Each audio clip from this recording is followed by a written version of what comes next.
Okay, I know I said one more video for the year, but Yeah, I've got time. I like Wolverine. I think he's pretty neat.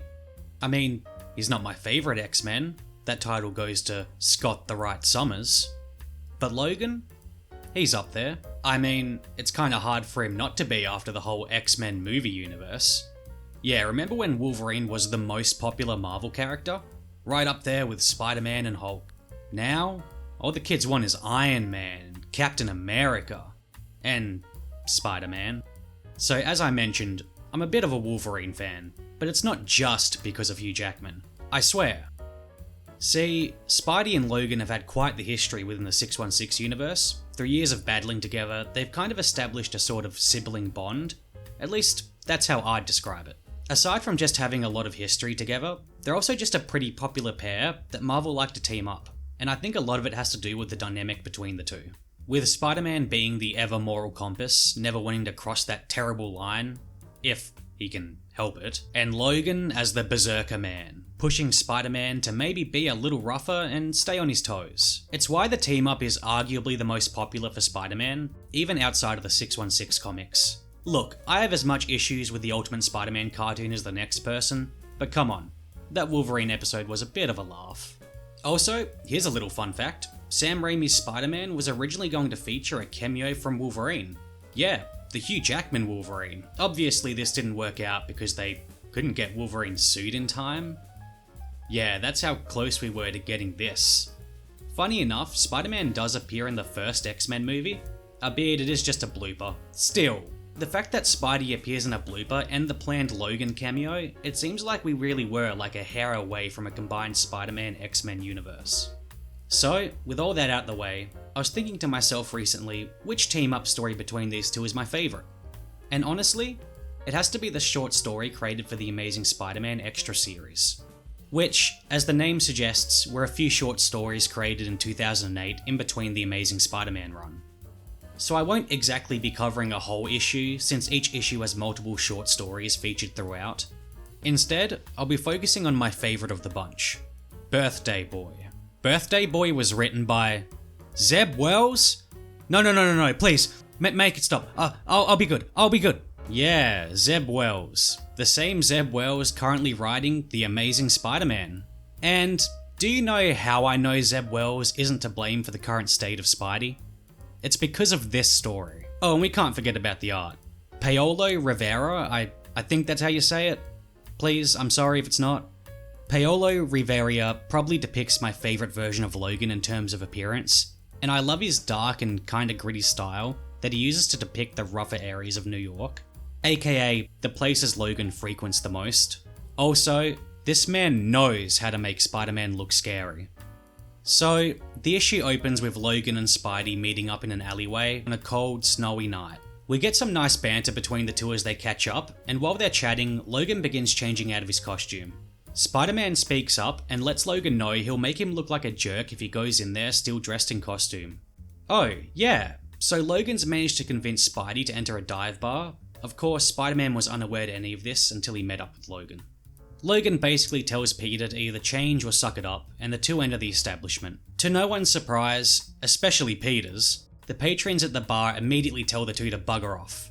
Yeah, you kinda stick out like a sore thumb there, Pete. Luckily for Spidey, Logan manages to convince everyone that he's just dressed up for a birthday party. Like a clown. With everyone convinced, Logan and Spidey grab a seat. He offers Peter a drink, to which of course he declines, and adds that Logan probably shouldn't be drinking either. Logan mentions that he's all good. His healing factor is going to catch up long before the alcohol does anything. What follows is a pretty hilarious moment between the two, where Logan is trying to tell Peter a story. However, he's going from drunk to hungover in a matter of seconds. The two get onto the topic of women, specifically their fondness for redheads, at which point Logan catches a redheaded woman standing over at the bar. He calls over to her in a drunken manner, and her partner doesn't seem to take too kindly to the comment. Naturally, this is Wolverine, so the scene ends with the two talking it over and coming to an understanding. Yeah, nah. Logan jumps up and gets into a good old-fashioned pub brawl, with Spider-Man just kinda awkwardly trying to both stay out of it and help who he can. Wolverine, of course, comes out the winner, and the two of them return to their seats. Spider-Man comments that he knew this was a bad idea and that he wants to know the actual reason Logan dragged him here. Wolverine convinces Pete to sit down one more time as he begins to go on about a story he had from World War II. The short and sweet version is that he basically knew a guy who turned down all the women in his neighborhood because he wanted to get with a supermodel. And by the time he got his chance, he blew it due to no experience. Logan ends the story by basically saying he's using it for an analogy for the pub fight. See, Logan likes to start these fights that he's always on his game for the real stuff. Not sure how a pub brawl is going to help you against Magneto, but you do you, bub. Before Spidey can chime in, we see his spider sense tingle, followed by an uh-oh. We flip the page and we see the guy from earlier straight up shoot Logan in the head.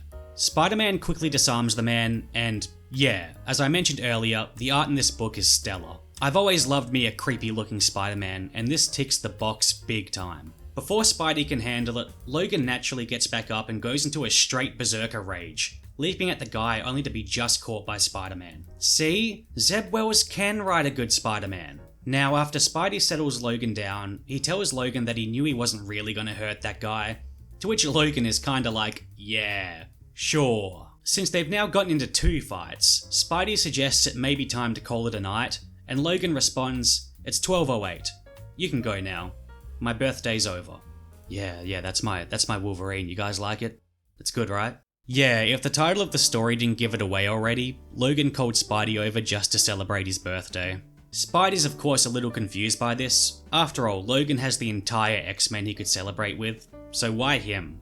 Logan responds saying, and I'm kinda paraphrasing here, the X-Men are family. Each and every one of them would die for him, but they have no illusions of the man he is. But Spider-Man? You believed I wouldn't hurt that man, because you're a good person. And you're dumb enough to think I am too. We see Logan walking off into the night as Spider-Man actually goes back inside and decides to help clean up. Proving once again, Zeb Wells can write Spider-Man. Okay, I know that was a short one, but that's kinda what makes it a good story in my opinion. It's a short and sweet tale about 2 practically best friends, with one of them trying to connect with the other through the only way they know how. And while Spider-Man never approves of the behaviour, he never shuns Logan for it. And by the end of the story, we can understand why Logan would want to hang out with Spidey of all people. I know the story never outright says it, but it's almost like Spider-Man's belief in Logan, the belief that Logan is a good person, is what helps convince Wolverine that he isn't all terrible. And maybe stabbing that dude that shot him earlier isn't the best reaction. I don't know, maybe I'm looking too deep, but that's just my interpretation of it all. I really hope we get to see more crossovers like this in the future. Ones that aren't just teaming up to save the world, but maybe hanging out. I just like seeing a glimpse into the more mundane aspects of these characters' lives. And I especially love when Wolverine gets a bit of humanity added to him.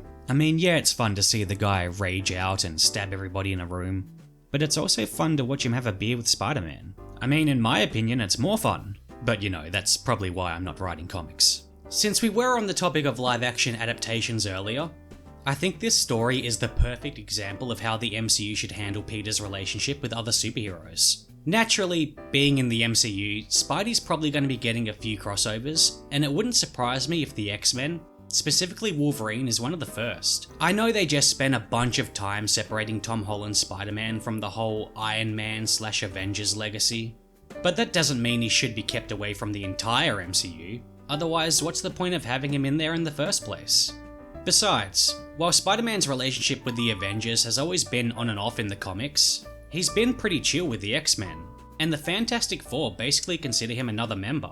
All this to say, I'm actually really looking forward to the future of Spider-Man in the MCU. I think they've set him up for some fantastic future storytelling, and little stories like Birthday Boy make me really excited for the potential crossovers to come.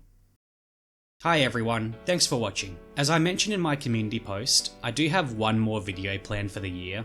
I'll hopefully be dropping it in December, and it'll be a bit more of a longer one, similar to my life story video.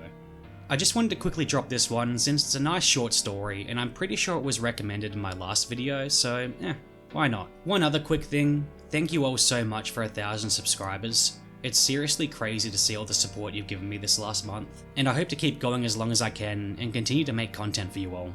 So yeah, if you enjoyed this video and you want to see more, drop a like and maybe subscribe. And you know what? Let me know in the comments what sort of team-ups you'd like to see for Spidey in the MCU. Could be an individual, could be a team, let me know. And remember, true believers, Madam Web looks